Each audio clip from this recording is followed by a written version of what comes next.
Welcome to Gurudev's classes.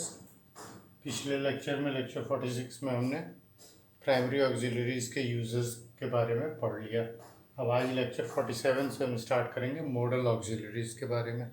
सबसे पहले model auxiliaries को समझ लेते हैं कि क्या होती हैं ये auxiliaries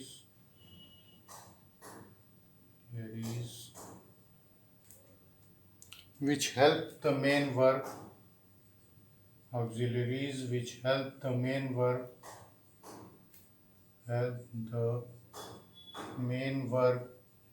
in expressing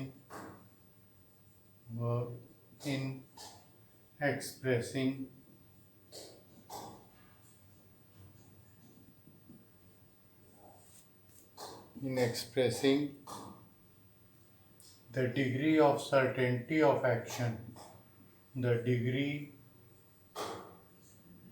of certainty of action or the attitude of subject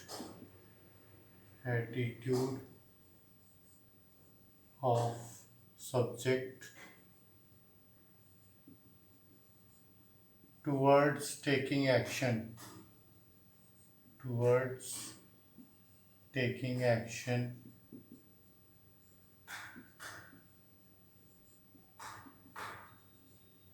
are called modal auxiliaries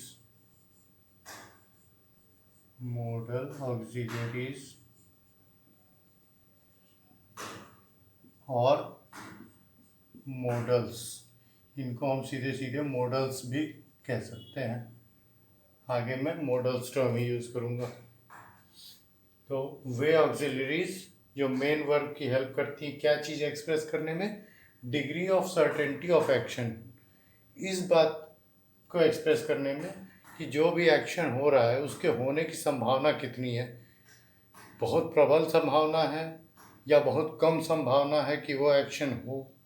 ठीक है, ये चीज़ शो करने के लिए, या फिर सब्जेक्ट का एक्शन के प्रति एटीट्यूड, सब्जेक्ट पूरी लगन से, दृढ़ता से, निश्चय के साथ कर रहा है एक्शन या बेमन से यूं ही बस किसी तरह कर दे रहा है, या न चाहते हुए भी एक्शन टेक प्लेस हो रहा है। इस चीज़ को शो करने के लिए भी हम मॉडल ऑक्सिलरीज या मॉडल्स का यूज़ करते हैं। अब आते हैं इनसे रिलेटेड कुछ पॉइंट्स पर। फर्स्ट पॉइंट है मॉडल्स जो हैं, मॉडल्स डू नॉट एक्सेप्ट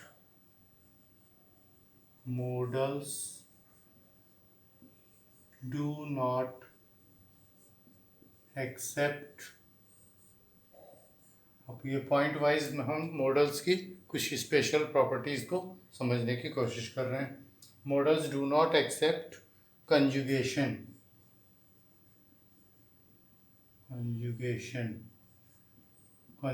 का मतलब अभी कम क्लियर कर रहा हूँ। Conjugation means that they do not need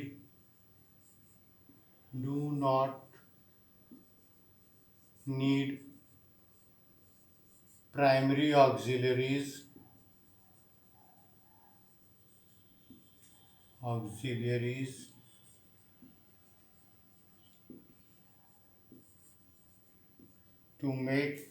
to express a complete thought.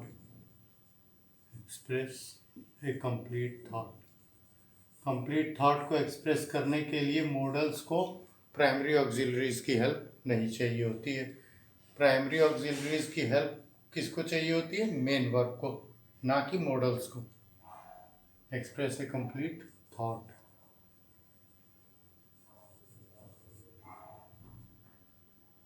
इसके एग्जाम्पल्स देख लीजिए।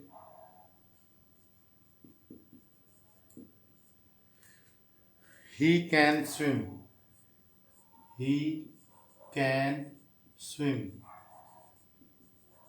स्विम क्या है? हमारा मेन वर्ब है। ही हमारा सब्जेक्ट है और बीच में केवल हमारा आया मॉडल।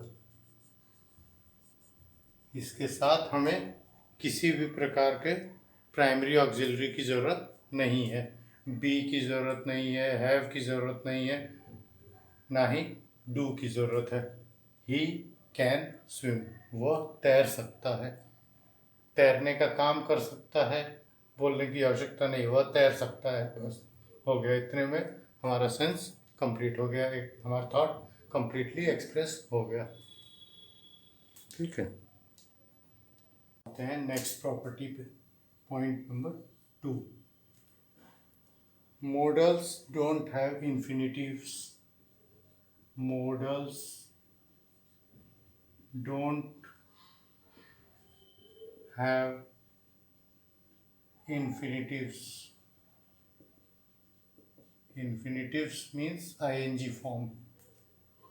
ing फॉर्म कहते हैं वर्ब के आगे ing लगा करके उसको लिखा जाता है, तो उस फॉर्म को कहते हैं इन्फिनिटिव्स। तो मॉडल्स के कोई इन्फिनिटिव्स नहीं होते हैं, लाइक मेन वर्ब्स। इन्फिनिटिव्स किसके होते हैं? केवल मेन वर्ब्स के।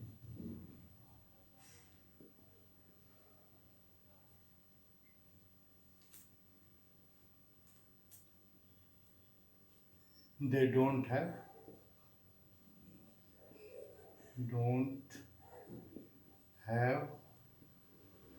ing forms.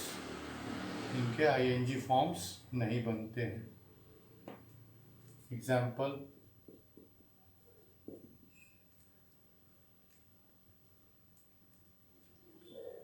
you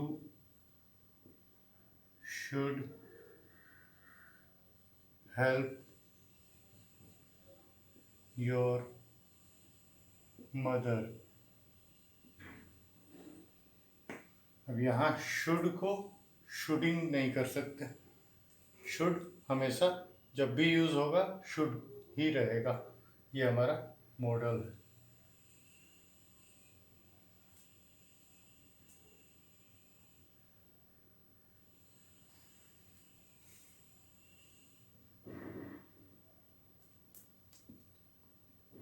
अभी पीछे बताया गया प्राइमरी ऑक्सिलरीज की हेल्प नहीं लेते हैं, बट स्टिल कुछ टेंसेस बनाने के लिए, जैसे कॉन्टिन्यूस टेंसेस के लिए स्पेशली मॉडल्स को हेल्प चाहिए होती है प्राइमरी ऑक्सिलरीज की। Models use primary auxiliaries only to form a few tenses।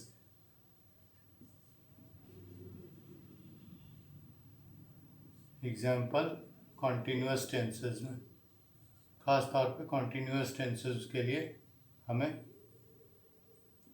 चाहिए होता है कि हम प्राइमरी ऑक्सिलरी भी साथ में यूज़ करें। फॉर एग्जाम्पल,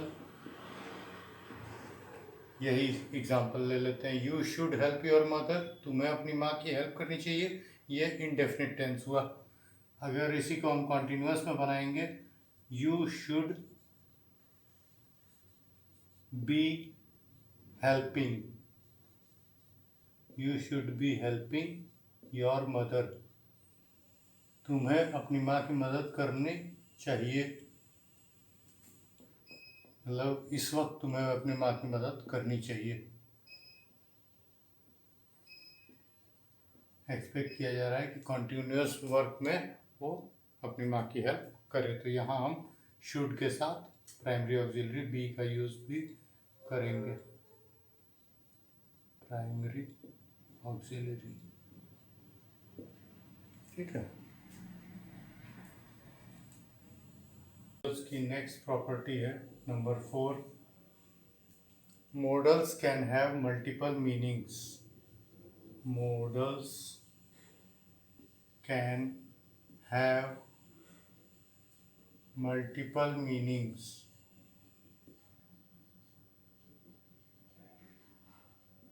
मीनिंग्स मॉडल्स जो हैं एक ही वर्ड के कई मीनिंग हो सकते हैं depending on the situation, situation के आधार पर, depending on the situation, depending on situation, situation के आधार पर मॉडल्स, एक ही मॉडल के कई मीनिंग हो सकते हैं, अलग अलग सिचुएशन में अलग मीनिंग यूज होती है। ऑन दिस बेसिस, और सिचुएशंस की बेसिस पे, on this basis models are of 3 types, models are of 3 types, 3 types, 3 type के मॉडल्स होते हैं। इनको हम क्लासिफाई कर लेते हैं, 3 कैटेगरी बांट देते हैं। फर्स्ट कैटेगरी है सिंगल कॉन्सेप्ट, सिंगल कॉन्सेप्ट। दूसरे होते हैं double concept, double concept models. और तीसरे हैं मॉडल्स इन पास्ट, जिनका हमेशा केवल पास्ट टेंस में यूज होता है, मॉडल्स इन पास्ट। तो किस कैटेगरी में कौन कौन से मॉडल्स के एग्जांपल आते हैं वो मैं लिख देता हूँ। इसमें आते हैं विल, जो कि सिंगल कॉन्सेप्ट हैं। सिंगल कॉन्सेप्ट का मतलब केवल एक मीनिंग होती है उनकी, सिंगल मीनिंग। सेकंड है माइट, इनके बारे में आगे की वीडियोस में हम फुल डिटेल में समझेंगे, अभी हम सिर्फ नाम जान लेते हैं। सिंगल कॉन्सेप्ट में कौन कौन से आएंगे, डबल कॉन्सेप्ट में कौन कौन आएंगे, और पास्ट टेंस वाले मॉडल्स में कौन कौन आएंगे। सिंगल में तीसरे हैं शुड, और चौथा है ought to, OUGHT, ought to। अब आते हैं डबल कॉन्सेप्ट में। डबल कॉन्सेप्ट मीन्स जिनके दो दो मीनिंग होते हैं। पहला है मे, दूसरा है मस्ट, तीसरा है वुड,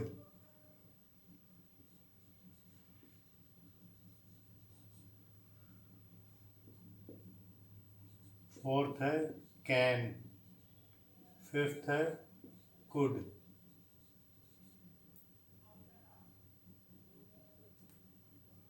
एंड सिक्स्थ है शैल। ये हमारे डबल कॉन्सेप्ट वाले मीन्स इनके दो दो मीनिंग होते हैं। अब आते हैं पास्ट, जिनका सिर्फ पास्ट में यूज़ होता है। तो पास्ट में वर्ड्स तो यही होते हैं, बस उनके आगे हैव लगा दिया जाता है और मेन वर्ब का थर्ड फॉर्म यूज़ किया जाता है। तो जैसे would have, should have, could have. ठीक है, हैव लगा देंगे, बस हैव प्राइमरी ऑक्सिलरी का यूज कर देंगे तो ये मॉडल्स इन पास्ट हो जाते हैं।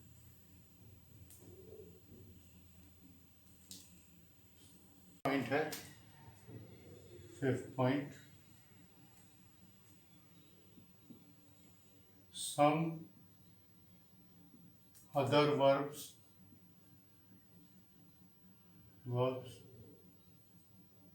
also act as models। कुछ अदर वर्ब भी ऐसे होते हैं जो कि किसी पर्टिकुलर सिचुएशन में मॉडल्स की तरह एक्ट करते हैं। जैसे एग्जांपल देख लीजिए इनका, जैसे like to, like is a main verb, इसके आगे हमने टू लगा दिया तो ये किस चीज़ को शो करेगा, इंजॉय।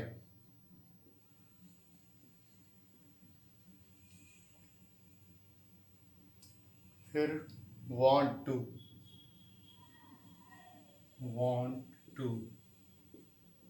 ये शो करता है डिजायर यानी इच्छा।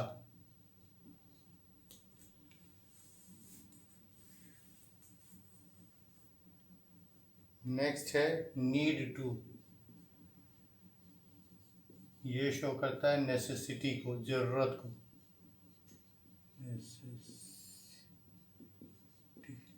यानी जरूरत। फिर हैव टू, ये बाध्यता को शो करता है, ऑब्लिगेशन को। ऑब्लिगेशन मीन्स बाध्यता, कि आपने कुछ, कि आपके लिए किसी ने कुछ किया तो आपको उसके लिए कुछ करना पड़ेगा, तो वहाँ हम हैव टू का यूज़ करते हैं। फिर इसी का और हाई इंटेंसिटी और डेडिकेशन अगर ऐड हो जाए तो हो जाता है have got to. Have got to, ये highly intense obligation, intense obligation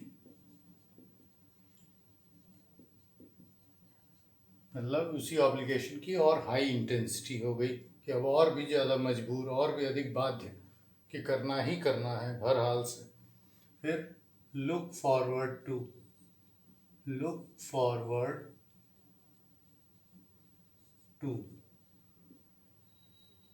ये यूज़ होता है फ्यूचर प्लानिंग में, जब हम किसी फ्यूचर प्लान की बात करते हैं।